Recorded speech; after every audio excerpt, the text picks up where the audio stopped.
Kana ponders a bit about magical girls and their honorable profession, realizing that she got tangled up with one of them during a job interview, which ended up piquing her interest. Without realizing it, she follows her to the office without an appointment, where she meets Shigemoto, the director of the company. Kana is surprised to see the director, as she notices that he is a man in his 40s who cosplays. Shigemoto also congratulates Koshigaya for bringing in the new candidate. Kana, for her part, watches them and thinks that they are all acting very naturally. Likewise, Kaidi introduces herself and formally introduces Koshigaya as well. However, at the back of the room, there is a strange-looking young man named Nikoyama. Shigemoto, in turn, orders him to introduce himself, but Nikoyama ignores her, as he is deeply focused. Seeing the whole situation, Kana feels completely terrified, mentioning that she had gotten carried away after seeing a magical girl in action, while thinking that everyone here is really weird. She definitely feels like it might be a mistake to be there, and maybe it would be better to leave while she still can. At that moment,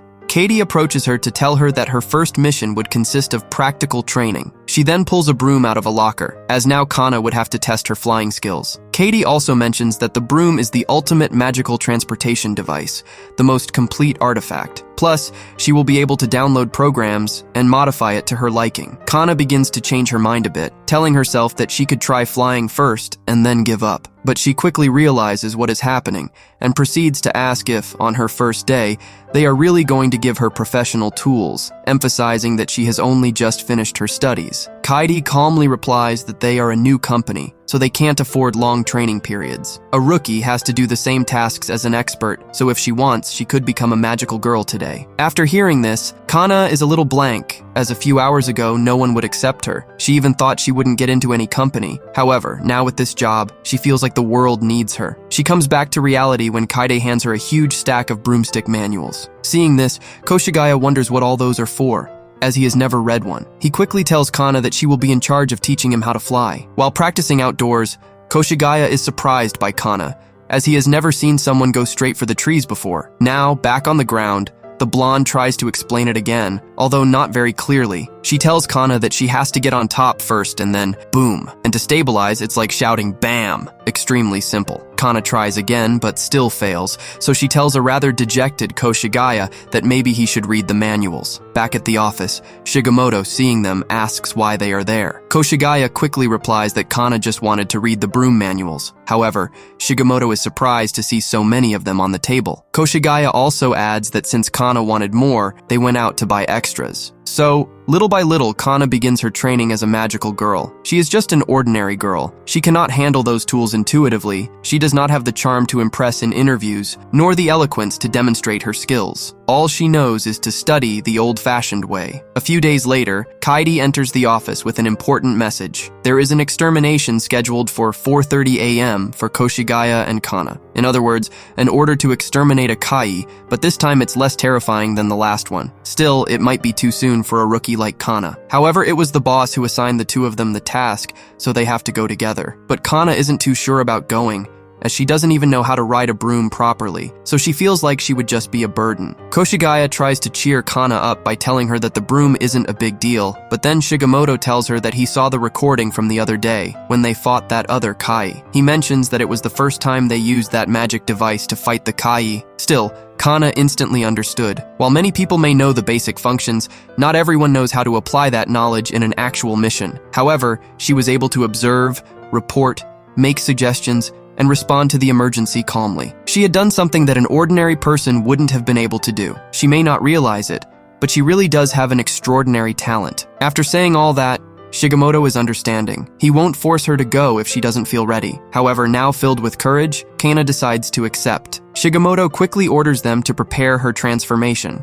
and also calls Nikoyama to design Kana's outfit, which had to be adorable. It turns out that this guy was the magic engineer, responsible for brooms, outfits, and long-distance communications. Nikoyama, holding Kana by the shoulders, tells her that he's been waiting a long time for a new magical girl to arrive so he can test out new transformation effects. After observing her for a moment, he was able to take all of her measurements, as well as determine the ideal colors and designs for Kana, so he quickly gets to work. Kana tells Koshigaya that just a couple of days ago, she was just a normal student. But now, being here, she feels like they need her, and they're even doing all of this for her. So she thanks him, saying that she doesn't feel like she deserves it. However, it's Koshigaya who ends up thanking her, as they're the ones who don't deserve her. Kana saw everything they do, and yet she helped out and decided to join the team. For a small company, it's the biggest compliment. Everything is ready. Nikoyama hands her his ID card, which will also allow her to transform by just saying, "Activate Code C." Filled with determination, Kana proceeds to perform her transformation. Once transformed, Kana is shocked, but this touches everyone else, as the first time is always exciting. Koshigaya tells her that she looks beautiful, and now, with everything ready, it's time to go. They both prepare to leave, and after Koshigaya's signal, they take off as Shigemoto, Nikoyama, and Midorikawa watch excitedly. The two girls seem to be doing fine, especially Kana, but quickly, we see that she's extremely focused until she catches her reflection in the windows of a building, realizing that she was indeed doing it. After some brief instructions from Nikoyama, the girls arrive at the location. Immediately, Koshigaya asks Nico to scan the area for civilians. After doing so, they discover that someone is trapped inside. The blonde quickly springs into action, using a spell to break one of the windows. However, at that moment, the Kai counterattacks, but she skillfully dodges all of the attacks and quickly rescues the man. Now, it's time to finish off the Kai. Koshigaya continues his assault with powerful spells, but Kana notices something, a crack in the blonde's broom. She quickly informs Nico,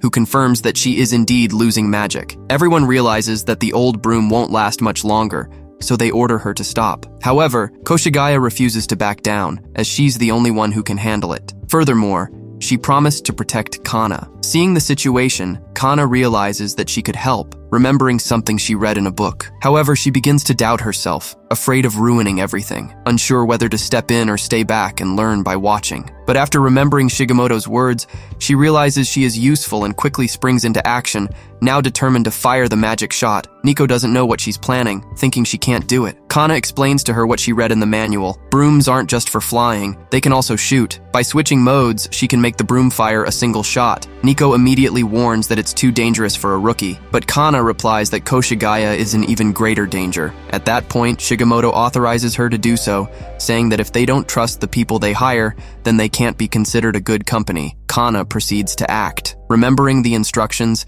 she activates the V code, then executes the F formula and switches to A mode. Nico quickly explains the situation to Koshigaya. After Kana's attack, she'll need to compress the Kai. Though Koshigaya is initially unsure whether to trust her, she eventually does thanks to Shigemoto's words. Kana then fires a powerful shot, hitting the target directly. Immediately, Koshigaya charges in to finish things off, successfully compressing the Kai. The boss, touched, mentions that Kana fired a magic shot without any practice, saying that it's perfect for a small company. Kaide, seeing her boss cry, also bursts into tears, saying that when the boss cries, he cries too. Upon returning, Kana can't believe that she just performed magic with her own hands and can't stop trembling. She asks the blonde if they're not being expected and if they should hurry. The blonde replies that yes, in fact, they should be scolding the boss right about now. And it's true, they're currently filing a formal report against him. The boss apologizes for having violated magical conventions. However, he reasserts his authority as the boss,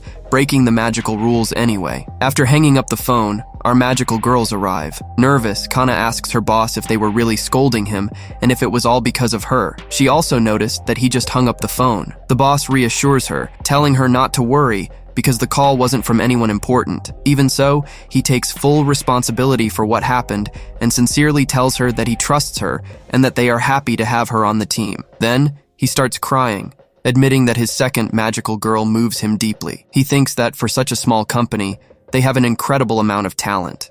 If you've reached this point in the video, don't forget to leave the word exquisito in the comments. Thank you very much and see you in the next video.